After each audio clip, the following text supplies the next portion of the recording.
Empowerment Through Truth, Activism Against Misinformation, Monday, March 17th at 6:30 p.m. More at fcfs.org. The North Florida TPO is committed to shaping our transportation future. We're focused on planning, funding, clean fuels, and new technologies for a vibrant, connected community. Learn more at northfloridatpo.com. Baptist Health is a proud supporter of First Coast Connect. Baptist Health, committed to building a healthier community for all of us. More info at 202-4YOU or baptistjacks.com. This is WJCT News 89.9 Jacksonville. Up next, national and local news from NPR and the WJCT News team.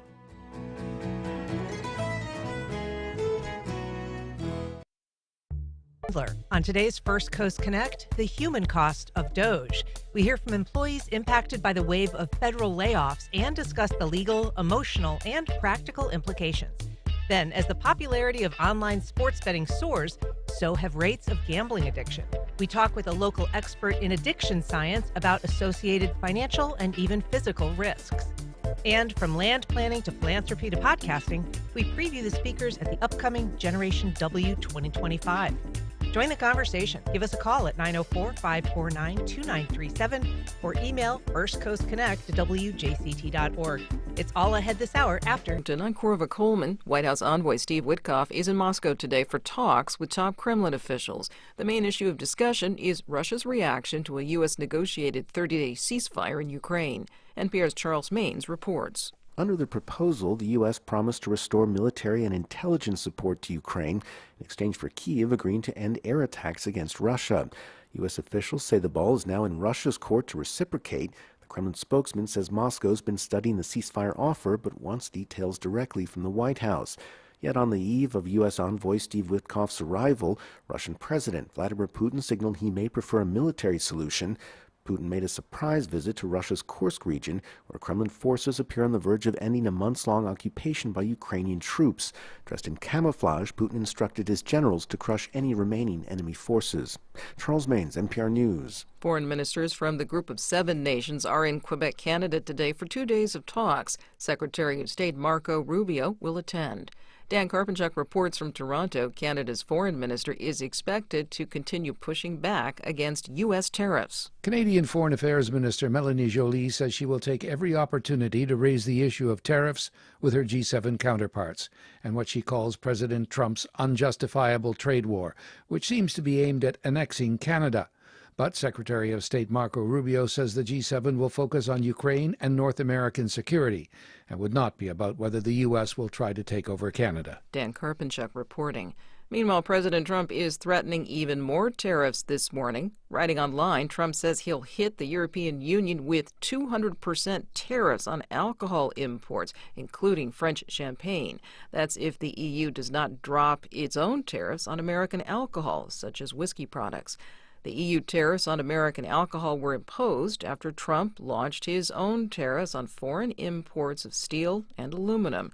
Trump says separate reciprocal tariffs will still take effect April 2nd. The Trump administration is pressing forward on its efforts to find and deport migrants who are illegally in the United States. NPR's Jimena Bustillo reports immigration officials say they're running out of space to house the people who have been detained. Senior officials with Immigration and Customs Enforcement said they made 30,000 arrests since Trump started his second term. Some of these arrests have been made with the help of local law enforcement and other federal agencies, but they warn that their detention space is maxed out.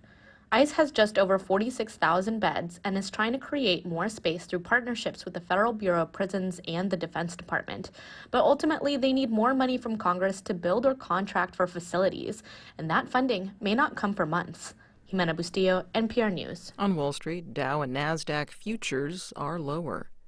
This is NPR. This is WJCT News 89.9 Jacksonville. I'm Michelle Corum. A proposed local government cost-cutting effort was met by public protest and a mixed review from Jacksonville City Council members when it was introduced this week at City Hall. Council Finance Committee Chair Ron Salem had auditors lay out what he's calling the Duval-Doge proposal to examine a wide array of city operations, grants, and public incentives for potential savings.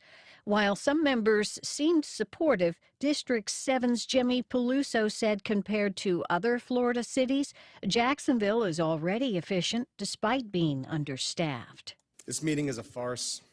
It's a publicity stunt, and it's clear, and none of us are saying anything about it, but I will. Hell, it's called Doge, right? So that was with clear intent of what you meant to do. Protesters from local activist groups and the Duval County Democratic Party gathered outside of council chambers to challenge the stated purpose for the Duval Doge. Get this out now, because if it happens in the council's chambers, you will be escorted out. Salem is inviting the public to ask questions at the next Doge meeting, and that's set for 12:30 next Tuesday at City Hall. Up to 77 degrees this afternoon with sunshine, windy from the southwest today. Support for NPR comes from NPR stations. Other contributors include the Skoll Foundation, dedicated to powering social innovators to transform the world. Learn more at skoll.org. And the Robert Wood Johnson Foundation at rwjf.org. Support for First Coast Connect is provided in part by Baptist Health and North Florida TPO. Good morning. I'm Ann Schindler, and this is First Coast Connect. Today, some locals call it cruelty and accuse the government of treating civil servants like dogs. We talked to one of those employees about life inside the federal workforce and get an update on the ongoing Doge legal battle from a local labor lawyer. Later in the program, how sports betting has changed the face and fortunes of gambling addicts. But first, the mass axing of government employees has had dramatic and sometimes traumatic impacts on the federal workforce. Here to discuss what's happening in the workplace and the courts, we're joined by Tad Delegal, labor and employment lawyer here in Jacksonville. Good morning, Tad. Good morning, Ann. We're also joined by Lisa, a federal employee here in Jacksonville. Good morning. Hey, good morning, Ann. So, Lisa, that is a name that you've asked us to use. And while I know your concerns about anonymity and the reasons why, perhaps you could start by telling our listeners. I think we're all concerned about keeping our job and doing the public's work for them, and we fear reprisal if there is any reason that there doesn't even have to be a reason. So we're trying to process that right now, and we're trying to continue on with our work as public servants and do our jobs. And this recent activity has been very distracting to us. Talk about what it is like just on a personal level for you. You are a tenured employee. You've been at your agency for quite a long time. You're a senior member of your staff. What has it been like for you, and what has it been like for your colleagues? So I have been through RIFs in the past. I That's have a reduction in force. reduction in force, correct. And it is always hard, and it is always traumatic to see people that you know and like and see every day at your workplace. Often you spend more time with your employees, with your coworkers, than you do with your families. And in those cases, in the past, there have been decisions made that have been very purposeful. How can we best serve the public? And there's a process to follow. And in the last 5 or 6 weeks, it has been very difficult because not only do senior employees like myself not know what tomorrow brings, what is going to be in our email box in the morning when we come to work, but it's also that the younger employees don't even have the vocabulary to ask the questions. So in the evening after work, I've been getting a lot of phone calls and trying to educate people, and there's been a network of people that have tried to support um, our younger employees and each other. And quite frankly, we're exhausted. All of us are very tired. People aren't sleeping well. Um, there's been some crying, both at work and after work.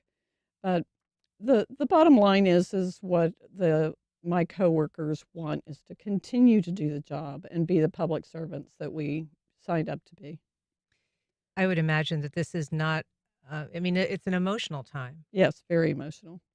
So what advice do you give? You say these younger employees, especially who've not been through a reduction in force type exercise, the abruptness of this, the uncertainty of it. What do you tell them? Are you able to offer them any reassurance or assistance? We can offer assistance, but we can't really offer any assurance. I believe tomorrow is the deadline for all of the federal agencies to submit their reduction in force plan. And up to, I guess, DOJ, I'm not sure who's receiving it, but that reduction in force plan has not been shared with employees. We don't know what the targets are in terms of how is the agency going to continue to do its job and still meet the reductions that are requested. So what we can do is make sure that our coworkers have an understanding of their rights and have an understanding of, are they tenured? Are they probationary? What is their SF-50? That's one of our employment forms says.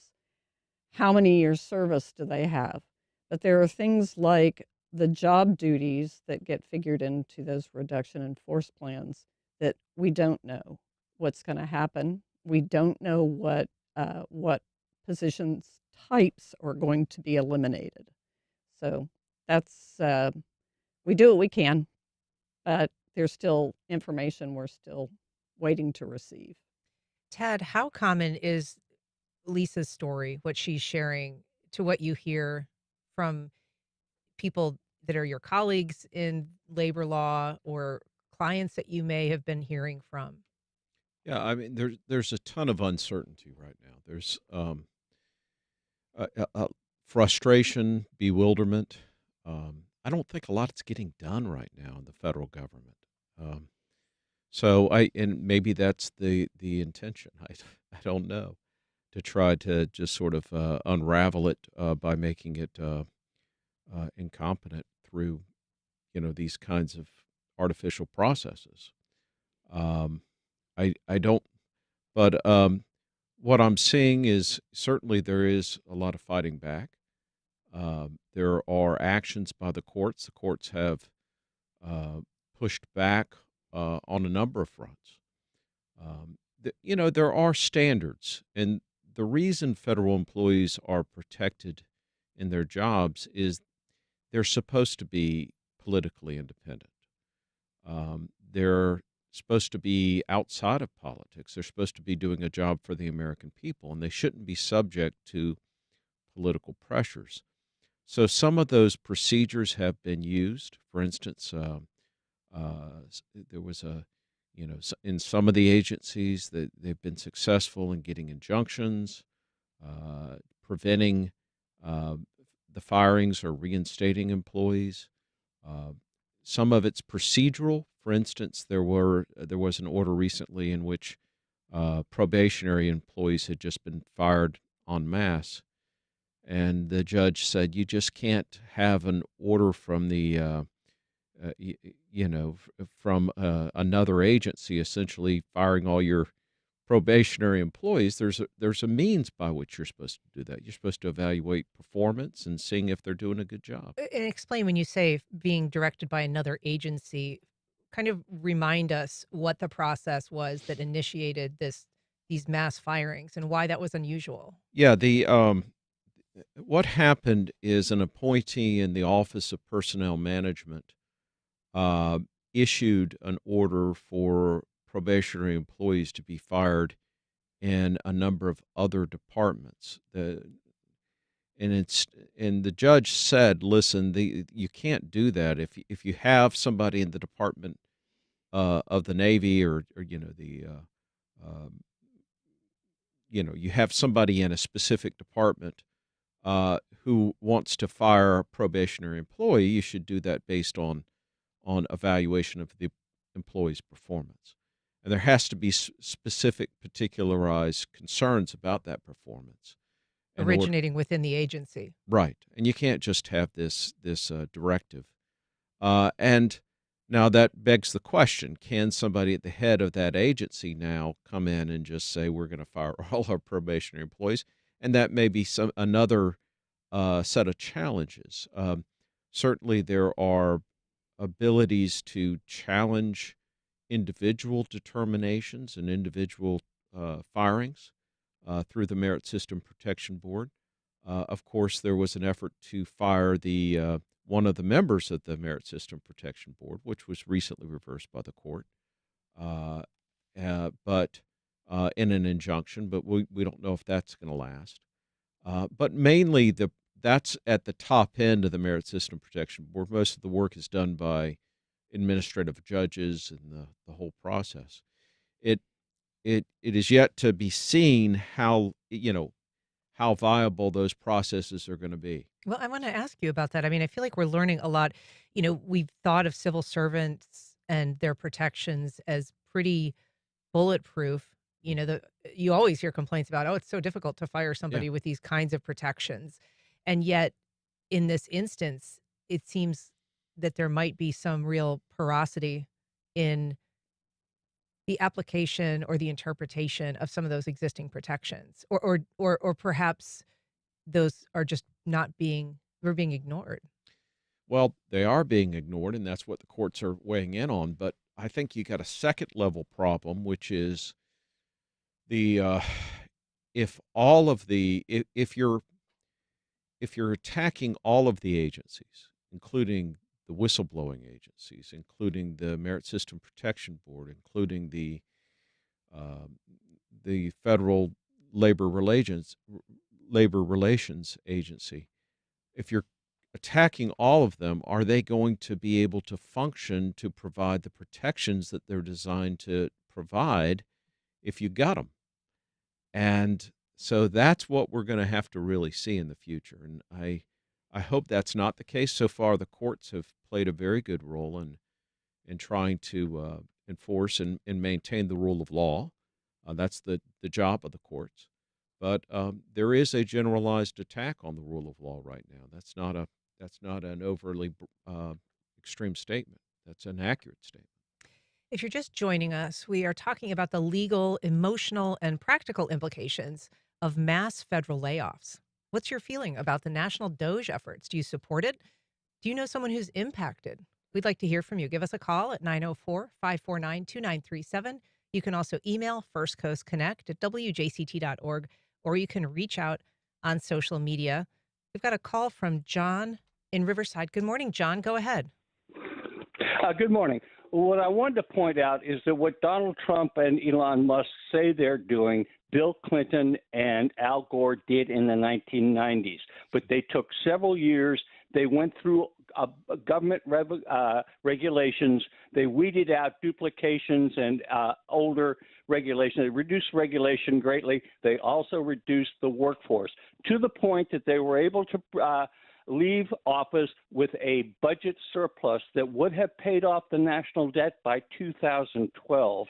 It was George Bush who came in and cut taxes and blew up the deficit again. This can be done very sensibly without destroying people's lives, or at least disrupting the lives of them and their families. So there is a way to do what they say they want to do.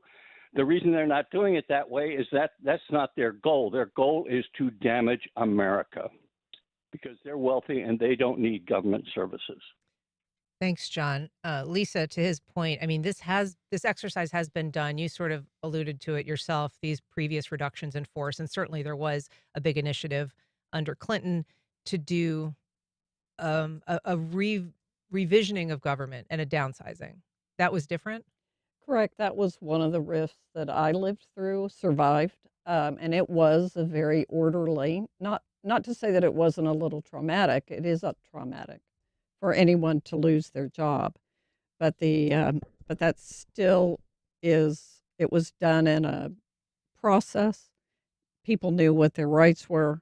They were advised of what their options were, and it was done in a very orderly process.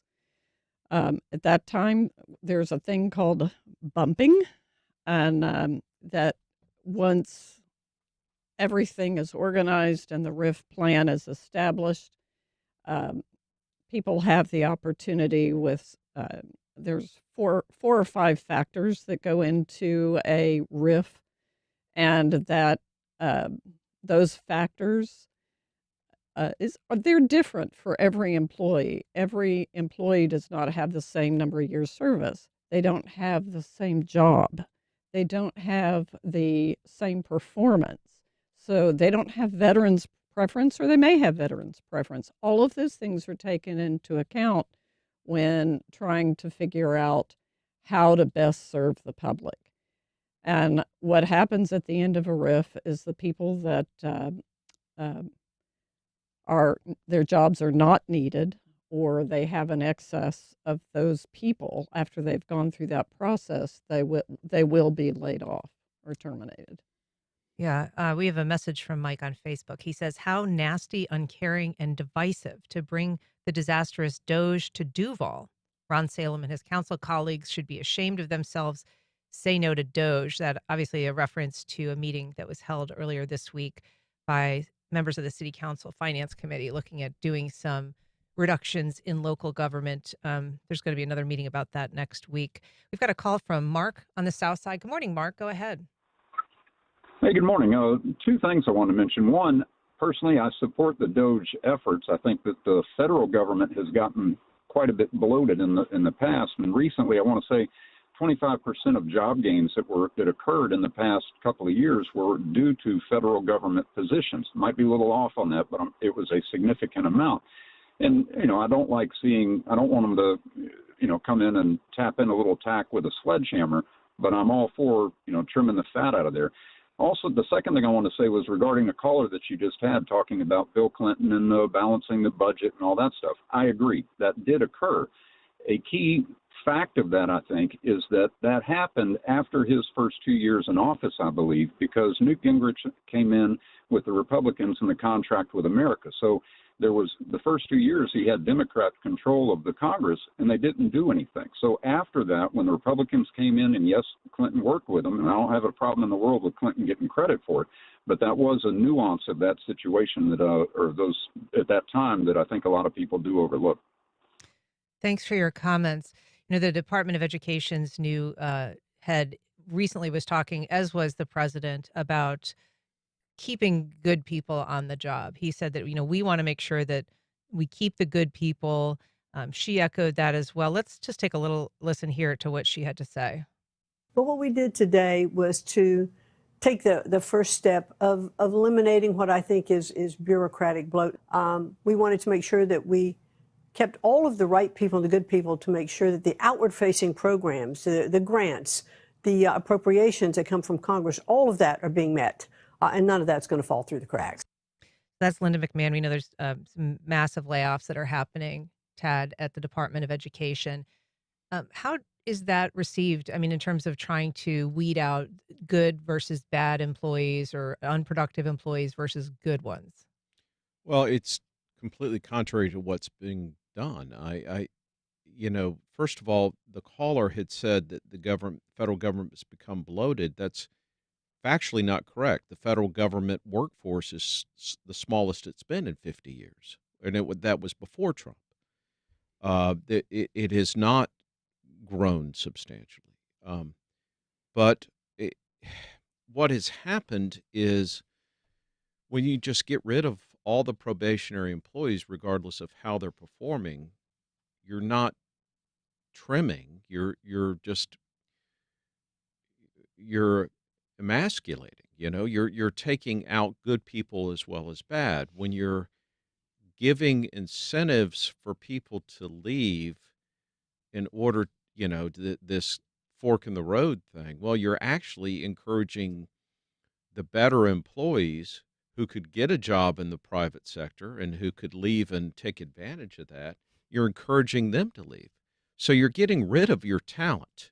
There was no, if it had been, there's been no analysis, and this was, 100%. And so right now, I don't know a veteran who will tell you that that there's bloat in the VA. That's an extremely well-run organization. But if anything, they have too few employees. I mean, they're waiting in lines to get treatment, and they're doing more so now. The reports now are saying that they're getting rid of critical employees in the VA, and veterans are not getting services. So if there was a desire to say, okay, in a certain department, we have a certain number of employees who may not be necessary and we can replace them with technology, that'd be one thing. But to get rid of your best employees, which is what has happened, and to do it without any regard to need and do it throughout the agencies, I just don't understand how anyone can look at that and say that makes sense. We got a call from Jerry in St. John's. Good morning, Jerry. Go ahead. Good morning. Yes, I just wanted to express my outrage at what's been happening with all these people, my fellow Americans who are being fired by this administration. I also wanted to say that so many people that I know feel the same way. And if anybody is duped into thinking that this president cares about ordinary, everyday Americans, they are mistaken. I can't express how much I think this is wrong, immoral, and I wish Congress would step up and do something about this. Thank you. Thanks, Jerry. We also have a call from Meg in Mandarin. Good morning, Meg. Go ahead. Hi, my name is Megan. I'm calling because I don't think people are aware of what's happening within the firings. In the National Park Service, I'm aware because I'm a mom of a park ranger, and the park rangers whose jobs are still on the line, but they're still working, their back history, going back months and months, has been wiped away. Years. My daughter used to work for the National Park Service at Yellowstone and Geyser, and she had excellent reports. She can't access that information. The people that were let go because they were probationary people were told that their performance was poor, even though they had excellent performance ratings. They are not allowed to get any of their information to show to the next person that they are a potential employer. They can't get information so that they can get unemployment. These people are out in very remote areas. These people give their hearts to their jobs and get very little pay for it and live in very remote conditions. When my daughter was in Yellowstone, it took her 4 hours to get from Geyser to Bozeman to a Walmart. It was 2 hours there and 2 hours back. She lived 5 months with no access to fresh food. So they do this out of love, and it's a charitable thing. And to treat these people like this, and to treat our parks like this, is an abomination. And I'm sorry, Meg, I'm putting you on hold there just because we're having a little difficulty with your connection. And I know, Lisa, you wanted to sort of address that. One of the things that we've been advising my coworkers and our staff is that to download your documents. We know this has been happening, that those SF50s, as they're called, and other employment information, we've all been shown or asked to download that information. And that's one of the things that my agency is doing to try to protect their employees. Yeah, I mean, it's the not just future. personal information or access to your email. I mean, there Correct. really is reams of data that are being removed wholesale from places like the CDC website or NIH website. So Correct. it's information that some of these people who are doing research can't access anymore. Yeah, I mean, and part of the whole question here is I think ultimately this is going to fail, and I think it's going to bite these folks in the rear because when you I mean, like it or not, the federal government does a lot of things for us. I mean, it maintains the quality of our water, of our foods, of our medicines. It helps widen or deepen the river so that we could have commerce. It helps with, interstate commerce in terms of ports and, roads, everything. So ultimately, if we make it less competent and do a poor job, I mean, we saw like in, the backlash when hurricanes are not handled correctly or major disasters. Ultimately, if you remove the talent from an agency, and I understand that the idea is that you're going to save money when, truthfully, that's not where the money problems are in the federal budget. I mean, it's all entitlements. It's Social Security, Medicare, and Medicaid, which nobody really wants to touch. But this is window dressing. This is something to divert someone's attention. It's to say we're doing something about the federal budget when we're really not, but we can say we are. But the problem is if you make the federal government incompetent, it's gonna bite you. Got a call from Joyce in Atlantic Beach. Good morning, Joyce. Go ahead. Hi, thank you. I just want to reinforce what your one guest said, that in fact they are forcing out the most qualified, because these are the people who are not going to put up with the kind of mind games that DOJ is playing with them. They are capable of leaving the federal government and finding good jobs in the private sector. Those who are not will do everything they can to hang on to their jobs. So you are basically just accomplishing the opposite of what you want. You're not cutting the fat, you're cutting the talent. And that's all I have. Thanks.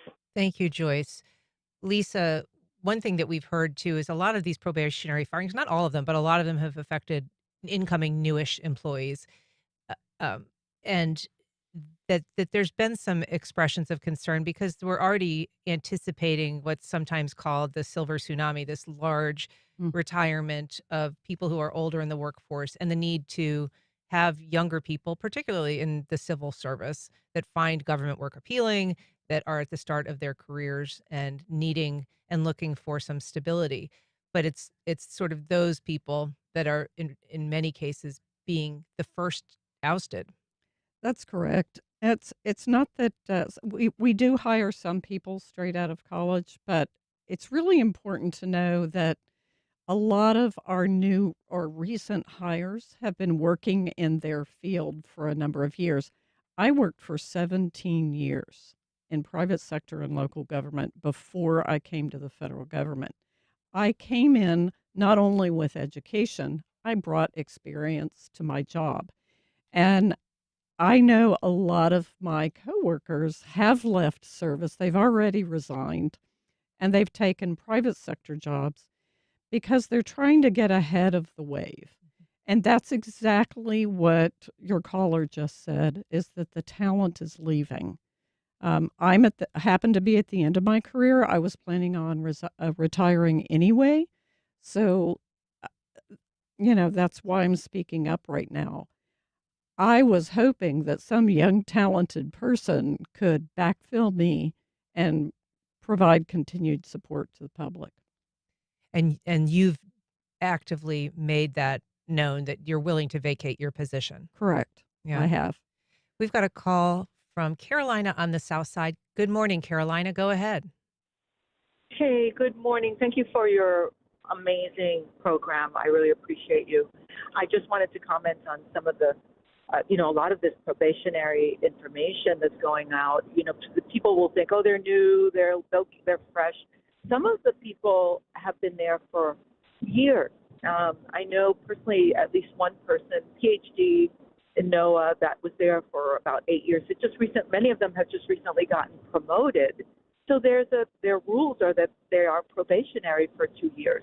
That doesn't mean they don't have experience. That is, once again, the talent is leaving. We're going to have a brain drain, and we're not making America great again. I think we're making America dumb again, which is very sad. And I don't usually speak lightly this way, but it just is pathetic that we're eliminating these beautiful, smart, talented people for what? To destroy? I mean, we're going to get flooded and we won't know about it. Is it really that they just want to get rid of a lot of the population and make it cheaper that way? That's my personal theory, and I'll take any answers offline. Thank you. Thanks, Carolina. Tad, your thoughts? I don't know what the real purpose is. I think it's a bread and circuses type thing. You know, you're spending a lot of energy on this DOGE efforts to distract from some of the bigger budgetary goals or whatever, which are, you know, some of the effects of the tariffs and that type of thing, the increased inflation that is happening. You know, I don't know. The failure to address the bigger budget issues. And I'm concerned, my concern is that if the overall goal is to weaken the independence of the federal civil service so that you can inject, you know, personal loyalty into the federal service or political concerns, then that's long-term going to be very, very damaging because, you know, we established a democracy. We did not, this is not a, you know, but that democracy should not involve a political consideration as to how you do fundamental duties on behalf of the American people. It shouldn't matter if you're a Republican or a Democrat when you're trying to keep the water clean and you're trying to keep the air clean and you're trying to build the roads. I'm going to take just another quick call, if we can, from Daryl in St. Augustine. Good morning, Daryl. Go ahead. Hey, good morning, Ann. This is all completely manufactured by the right. We live in the single most successful country in the history of the world, with the single most successful economy in the history of the world, and the single most successful government in the history of the world. Running around like with your pants on fire, telling everybody how terrible it is absolutely ridiculous and has no basis in reality. It's just manufactured show, like watching The Apprentice. I'm firing people. It's ridiculous and absurd. And I'm so sad that so many people have to go through this nut that we decided to move from TV to presidency. Daryl, thanks for your call. We've got a call from Carrie in Mandarin. Good morning, Carrie. Go ahead. Good morning. I wanted to comment a little bit about, I have a family member who's been impacted by this. She works for the GSA, the General Services Administration, and the purpose of that group is to manage all the properties and contracts of the United States. So she works for, or did work for, the Americans. She acted as the owner in the northwest corner of the United States, and last Wednesday, everybody in her office, every single person but 12, so it was almost 200 people, were fired. And, so the question was, these projects they're working on, port projects, other projects, buildings, leases, all those other things, what was going to happen. They were told, well, we'll send it up to Denver, and they'll take care of it. Never mind, I'm not going to say that. But anyway, it's devastating. And what's going to happen, and this is the fourth office that's been impacted. There's only 11 offices. The one in Atlanta was impacted, the one in California, the one where she is up in Tacoma, and then I forgot which one just got hit the other day. So they don't care about the federal government. They really don't. And I'm sorry. Thank you for taking my message. Thanks, Carrie. We do have to leave it there. We do have a number of calls and emails that we haven't been able to get to. A lot of concerns and emotion around this subject. Lisa, I just ask, if there is any final thoughts that you have that you think it's important for people who are listening to this to understand. There are a couple of things. The citizens of Jacksonville area need to know that there are approximately 21,000 federal employees in Duval County in Jacksonville. And now, of course, a large percentage of those is for military, and they are exempt from the reductions in force. They're, I believe, from what I've read, they're increasing military numbers. But I'm concerned about my local communities. I'm concerned about the impact on the families and the economy of Jacksonville. I've spent my whole career trying to support that, and I feel like I, I think there's a broader impact here that it's going to have a ripple effect in our community. And Tad, just what is it that you think people need to be paying attention to with all of this news all of the time? Well, I think we need to be looking at the courts. Courts so far have been have given good analysis to some of the what is lawful, what is not. But it is very concerning. I mean, there's some very, yesterday there was a ruling that, a law firm that had represented one of the president's opponents shouldn't be retaliated against, which was, and the judge's arguments in that were just very telling. I mean, gets to the heart about what it means to be an American, right? That we don't put up with that kind of thing. But with regard to the Doge issues, I don't know of a business that would go about a reduction in force by a manner that is designed to get rid of your best employees and make you less effective. And that's ultimately what has been happening. So I think time will tell. I think if the government is made less responsive, less capable, and probably more expensive in the end, because that's probably going to happen, it's not a good thing. Well, we should say, just in full transparency, that the law firm of Delegal, Poindexter, and Underkoffler is an underwriter of WJCT, although not involved in this booking. Tad Delegal, Lisa, thank you both so much for being here today and talking about this. Thank you. Thank you. Thank you, Ann. Up next, the growing problem of online gambling addiction.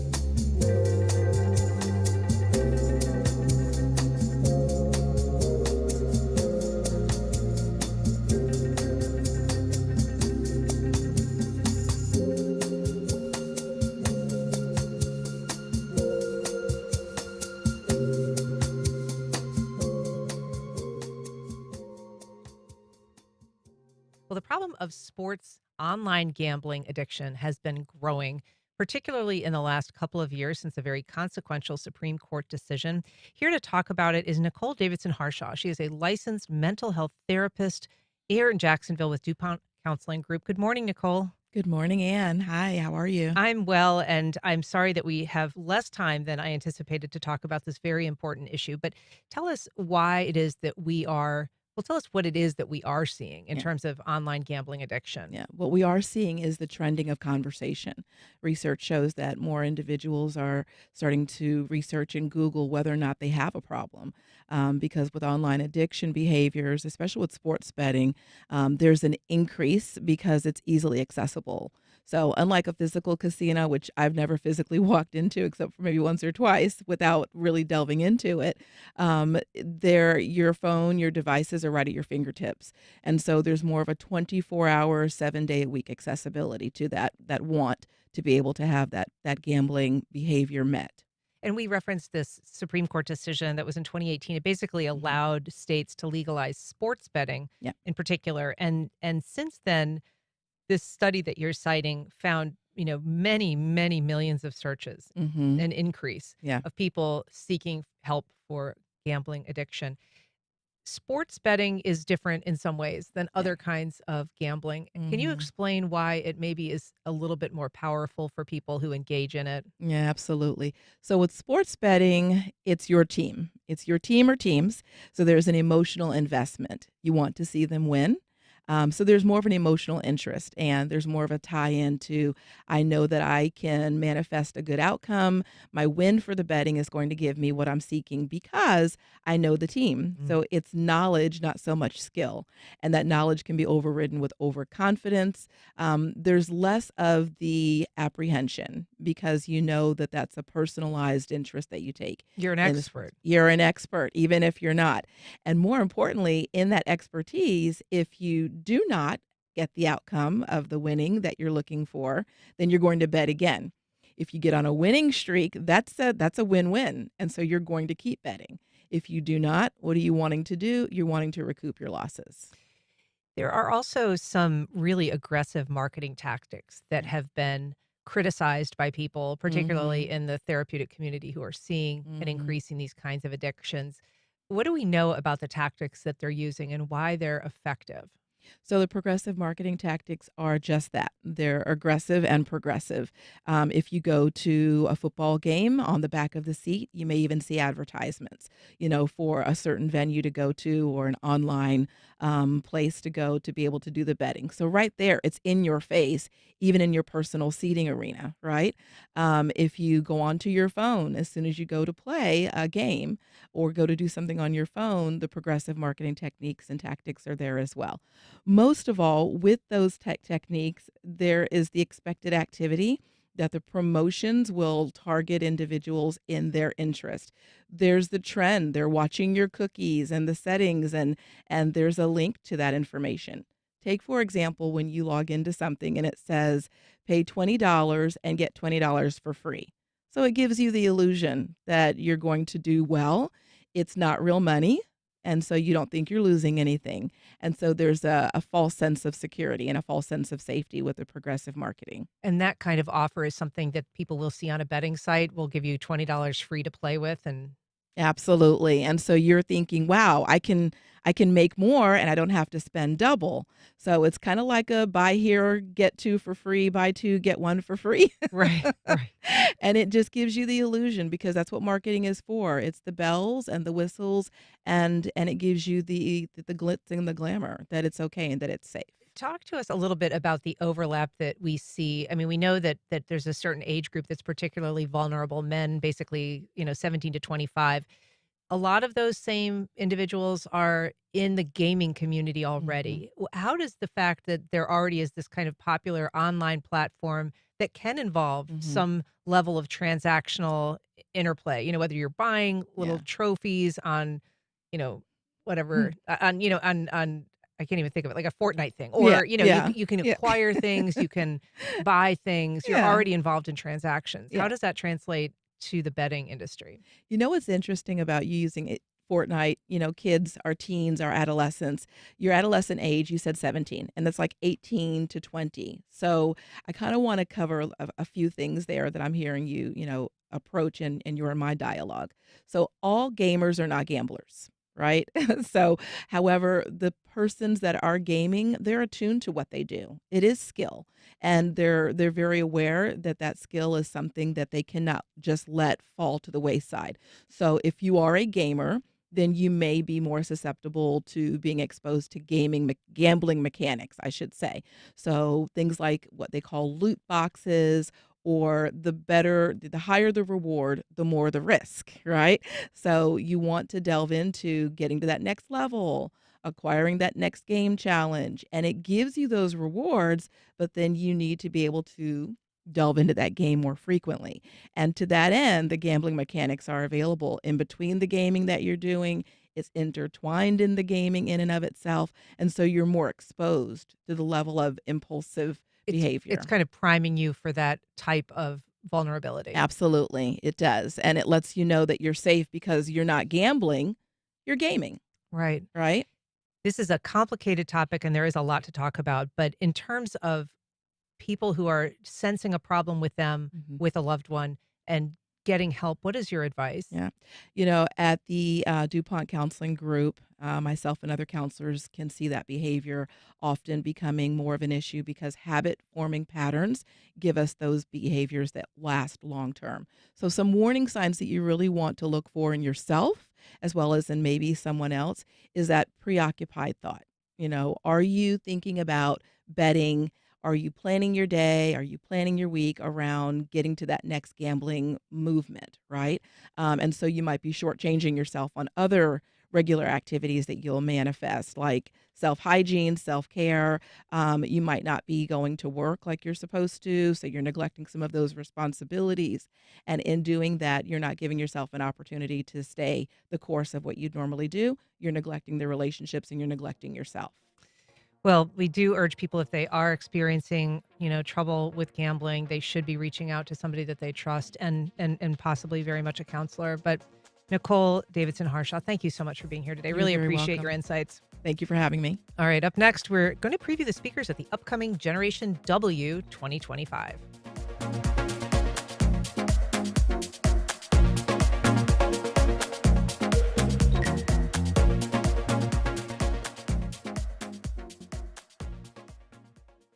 The Players' Championship returns to TPC Sawgrass March 11th through 16th. Watch the PGA Tour's top players and enjoy local bites at the Stadium Course in Ponte Vedra Beach. More info and tickets at theplayers.com. Congaree & Pen, dedicated to agriculture and culinary endeavors, offering field-to-fork dining and outdoor experiences on over 300 acres. Sip, dine, explore. Information at congareeandpen.com. Now more than ever, trustworthy news matters. At WJCT News 89.9, we bring you the facts, clear, accurate, and in-depth. From breaking stories to investigative reporting, we keep you informed because an informed community is a strong community. Independent journalism depends on you. Your support keeps fact-based news free and accessible for everyone. Now more than ever, your contribution makes a difference. Make your gift today at wjct.org/radio and stand with WJCT News 89.9. On the next Fresh Air, we remember the South African playwright Athol Fugard, whose plays, including Master Harold and the Boys, were about the emotional and psychological consequences of apartheid. And we also remember songwriter and singer Jerry Butler, who sang with Curtis Mayfield in The Impressions before going solo. Join us. Today at noon on WJCT News 89.9. After the House votes to avert a shutdown, Chuck Schumer faces a stark choice. As you all know, it takes 60 votes in the Senate to pass an appropriations bill, so we're going to need some Democrats to vote for it. Do Senate Democrats now give up the chance to stand up to Donald Trump or risk being blamed for another government shutdown? The latest on a huge funding fight next time on 1A. Today starting at 10 on WJCT News 89.9.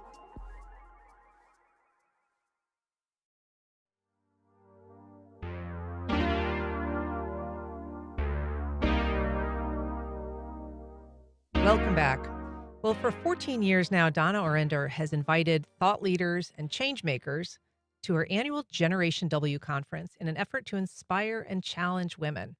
Joining me to discuss this year's lineup is Donna Orender, CEO of Orender Unlimited. Good morning, Donna. Good morning. It's good to be here as always. It's nice to see you. Tell me, this has been a really exciting year for you. I mean, you do a lot. You've accomplished a lot in your life. So I'm not sure how 2024 or 2025 ranks, but you did a lot. You had some new announcements. Catch us up, first of all, just on this new league that you're going to be overseeing. Actually, we're going to do some talking about that at Generation W. But yes, listen, women's sports are on the rise. I can come back and talk about the incredible amount of data that is around us on that. And we said, we want Jacksonville to be in the game.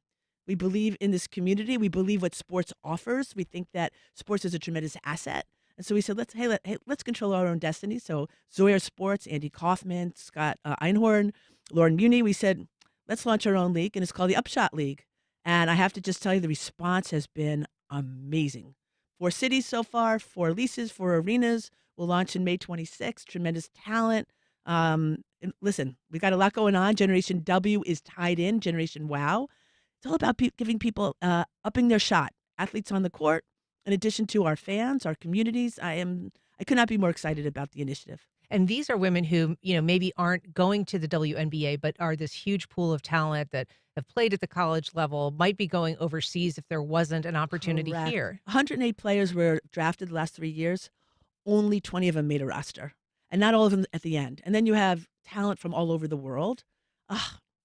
I don't know, the opportunity. We're calling it Opportunity League, and it is going to be incredible. And it sort of dovetails with this other pro women's league here in Jacksonville, the soccer league, that is going Yes. to be, another opportunity for women. Yes, the soccer leagues are unbelievable. There's volleyball that's looking to get in all over the country, both beach and indoor volleyball. There's a lot of opportunity. It's great. The world has changed a lot since you began doing Generation W. How has this event changed, and is it necessary in a different way than it used to be for the people who participate? You know, it's funny. I think about this a lot, and I think its purpose and where it sits in a community and its needs and fulfilling people's um, connectivity has never changed. I mean, on our wall in our office, it says, "We are all Generation W," from the moment we launched it. And we have never veered from that. We are all Generation W. It takes a community. And the more I think about it, my mantra of the year, we are all better when we are all better. And too often we are put in positions we have to make others lesser than to make us more than. And we got to like snap out of that and say, no, we are all better when we are all better. All boats rise. And our work with Generation W has been dedicated to that. This year, our theme is Explore, and I have loved wearing my Explorer's hat because what is it about? It's about really activating the curiosity inside of our own brains and our own beings. And that is exciting. Curiosity puts us in touch with what makes us better and what makes the world better. And then how do we participate in that from ourselves, but then with each other? I am sitting here with you. I am sitting here having a conversation that other people can hear. Just by that, we'll get people's imaginations, curiosity activated in a way that says, you know what? I want to learn more about that. I want to meet these people. I want to do this. I want to help my kids. I want to help my community. I want to be a better citizen. All of these things make our lives enriched in a time when there's so much noise about how we're being depleted. And you know what? I got to take the road up. Got to take the road up. This theme this year is Explore, and it includes people who are speaking from a perspective of expertise in space exploration, Yes. people who also do a lot of internal Yes. exploration. Tell us about the theme and kind of what people will take away from this year's event. I truly hope that people will leave feeling in touch with their curiosity, their sense of discovery and adventure, right? We are taught from the time we're 4 years old on to ask less questions. Isn't that crazy? Let's ignite that ability to ask more questions. It keeps us incredibly in touch and vibrant and alive. And so one of my favorite conversations is going to be the everyday explorer. And you know what? I should have come to you for this one. And I went to Isaiah Oliver, who runs our community foundation. Oh, yeah. What an interesting, thoughtful man. And I said, what are you exploring? And I'll share what he said, but I'm not going to share the rest of the panel. He goes, I'm exploring what home means. And people go, oh. We're all exploring, but when we start to share stories, which is a tremendous currency, then we become connected in a way that's meaningful. And then together that connectivity advances all of us. That is from the beginning, Ann, you asked, has it really changed? It continues to think and evolve with what community needs are, but we are human beings who are social animals who crave connectivity, and we all want to be the best we can be. Well, this year's event, it is Friday, March 28th. It's Yes, at ma'am. UNF Fine Arts Center There from are 7 co-hosts. a.m. to 4 p.m. Mhm. Tickets at gennow.com? GenWNow.com. genwnow.com. All right. Well, it is so nice to see you, Donna Orender. Thank you so much for being here. Oh my goodness, that went so fast.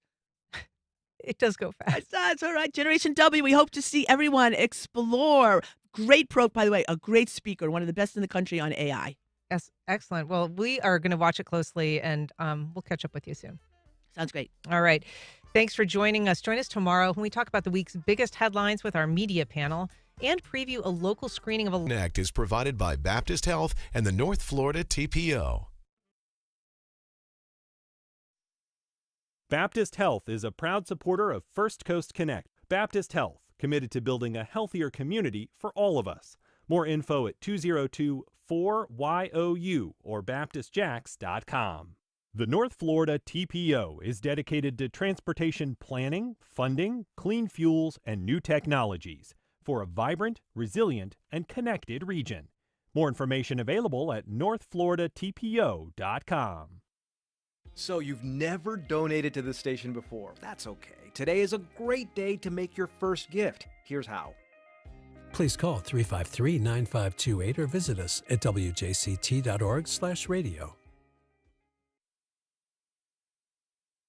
This is WJCT News 89.